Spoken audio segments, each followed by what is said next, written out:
Hello friends, welcome back ಸನ್ YouTube channel.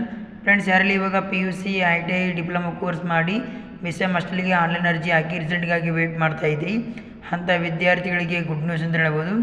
ಇವತ್ತು BCM ಇಲಾಖೆ ಕಡೆಯಿಂದ ಹಾಸ್ಟೆಲ್ ರಿಸಲ್ಟ್ನ ಅನೌನ್ಸ್ಮೆಂಟ್ ಮಾಡಿದ್ದಾರೆ. ರಿಸಲ್ಟ್ನ ಯಾವ ಥರ ನೋಡ್ಕೊಬೇಕು, ಎಲ್ಲಿ ಹೋಗಿ ನೋಡ್ಕೊಬೇಕಂತ ವಿಡಿಯೋದಲ್ಲಿ ನಿಮಗೆ ಸಂಪೂರ್ಣವಾಗಿ ತಿಳಿಸ್ಕೊಡ್ತೀನಿ. ಫ್ರೆಂಡ್ಸ್, ಫಸ್ಟ್ ಟೈಮ್ ನಮ್ಮ ಚಾನಲ್ ವಿಸಿಟ್ ಮಾಡಿದರೆ ಪ್ಲೀಸ್ ಒಂದು ಲೈಕ್ ಮಾಡಿ, ಶೇರ್ ಮಾಡಿ, ಸಬ್ಸ್ಕ್ರೈಬ್ ಮಾಡಿ.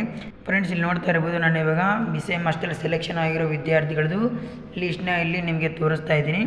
ವಿದ್ಯಾರ್ಥಿಗಳು ಯಾವುದೇ ರೀತಿ ನೀವು ಆನ್ಲೈನ್ ಮುಖಾಂತರ ನೀವು ರಿಸಲ್ಟ್ನ ನೋಡ್ಕೊಳ್ಳೋಕೆ ಬರಲ್ಲ. ಆಫ್ಲೈನ್ ಮುಖಾಂತರ ಈ ಥರ ನಿಮಗೆ ಸಂಬಂಧಪಟ್ಟ ಆಫೀಸ್ಗೆ ಹೋದರೆ ನೀವು ನೋಟಿಸ್ ಬೋರ್ಡ್ಗೆ ನಿಮ್ಮದು ಸೆಲೆಕ್ಷನ್ ಆಗಿರೋ ಲೀಸ್ಟ್ನ ಅಂಟಿಸಿರ್ತಾರೆ. ಇಲ್ಲಿ ನೋಡ್ತಾ ಇರ್ಬೋದು, 2026-27ನೇ ಸಾಲಿನಲ್ಲಿ ಹೊಸದಾಗಿ ಆಯ್ಕೆಯಾದ ವಿದ್ಯಾರ್ಥಿಗಳ ಪಟ್ಟಿ ಅಂತ. ನೀವು ಯಾರೆಲ್ಲ ಇವಾಗ BCM ಹಾಸ್ಟೆಲ್ ಆನ್ಲೈನ್ ಅರ್ಜಿ ಹಾಕಿದ್ದೀರಾ ಅಂಥ ವಿದ್ಯಾರ್ಥಿಗಳು ನಿಮಗೆ ಸಂಬಂಧಪಟ್ಟ BCM ಆಫೀಸಿಗೆ ಹೋಗಿ ನೀವು ಹಾಸ್ಟೆಲ್ ರಿಸಲ್ಟ್ನ ನೋಡ್ಕೋಬೋದು. ವಿದ್ಯಾರ್ಥಿಗಳು ಯಾವುದೇ ಕಾರಣಕ್ಕೂ ನೀವು ಆನ್ಲೈನ್ ಮುಖಾಂತರ ನಿಮ್ಮದು BCM ಹಾಸ್ಟೆಲ್ ಸೆಲೆಕ್ಷನ್ ಆಗಿರೋ ರಿಸಲ್ಟ್ನ ನೀವು ನೋಡ್ಕೊಳ್ಳೋಕ್ಕೆ ಬರಲ್ಲ. ಯಾರಲ್ಲಿ ಇವಾಗ ಹಾಸ್ಟೆಲ್ ಅರ್ಜಿ ಸಲ್ಲಿಸಿದ್ದೀರಾ PUC ITI ಡಿಪ್ಲೊಮಾ ಕೋರ್ಸ್ ಅಂಥ ವಿದ್ಯಾರ್ಥಿಗಳು ನಿಮ್ಮದು BCM ಹಾಸ್ಟೆಲ್ ರಿಸಲ್ಟ್ನ ಅನೌನ್ಸ್ಮೆಂಟ್ ಮಾಡಿದ್ದಾರೆ. ಹೋಗಿ ವಿದ್ಯಾರ್ಥಿಗಳು ನೀವು ಹಾಸ್ಟೆಲ್ ರಿಸಲ್ಟ್ನ ಚೆಕ್ ಮಾಡ್ಕೊಳ್ಳಿ.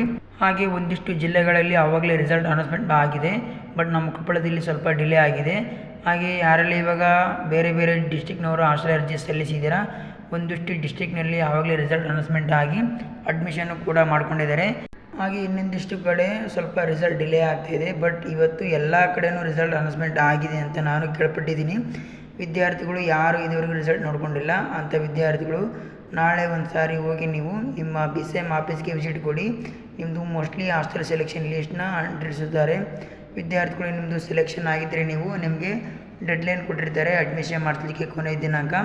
ಅಷ್ಟರ ಒಳಗಡೆ ಹೋಗಿ ನೀವು ನಿಮಗೆ ಸಿಕ್ಕಿರೋ ಹಾಸ್ಟೆಲ್ಗೆ ನೀವು ಅಡ್ಮಿಷನ್ ಪಡ್ಕೊಂಡ್ರೆ ಮಾತ್ರ ನಿಮಗೆ ಹಾಸ್ಟೆಲ್ ಅಡ್ಮಿಷನ್ ಕೊಡ್ತಾರೆ. ಅಕಸ್ಮಾತ್ ಏನಾದರೂ ಹಾಸ್ಟೆಲ್ ಅಡ್ಮಿಷನ್ ಕೊನೆಯ ದಿನಾಂಕ ಮೀರಿ ನೀವೇನಾದರೂ ಹೋದರೆ ನಿಮಗೆ ಯಾವುದೇ ಕಾರಣಕ್ಕೂ ಅಡ್ಮಿಷನ್ ಕೊಡಲ್ಲ. ಆದಷ್ಟು ವಿದ್ಯಾರ್ಥಿಗಳು ಸ್ವಲ್ಪ ಆಫೀಸ್ಗೆ ವಿಸಿಟ್ ಮಾಡ್ತಾಯಿರಿ, ಇಲ್ಲಾಂದರೆ ಸಿಕ್ಕಿರೋ ಹಾಸ್ಟೆಲ್ಗೆ ಹೋಗಿ ನೀವು ಆದಷ್ಟು ಬೇಗನೆ ಅಡ್ಮಿಷನ್ ಆಗಿ. ಓಕೆ ಫ್ರೆಂಡ್ಸ್, ಈ ವಿಡಿಯೋ ನಿಮಗೆ ಯೂಸ್ಫುಲ್ ಆದರೆ ಒಂದು ಲೈಕ್ ಮಾಡಿ, ಶೇರ್ ಮಾಡಿ, ಸಬ್ಸ್ಕ್ರೈಬ್ ಮಾಡಿ.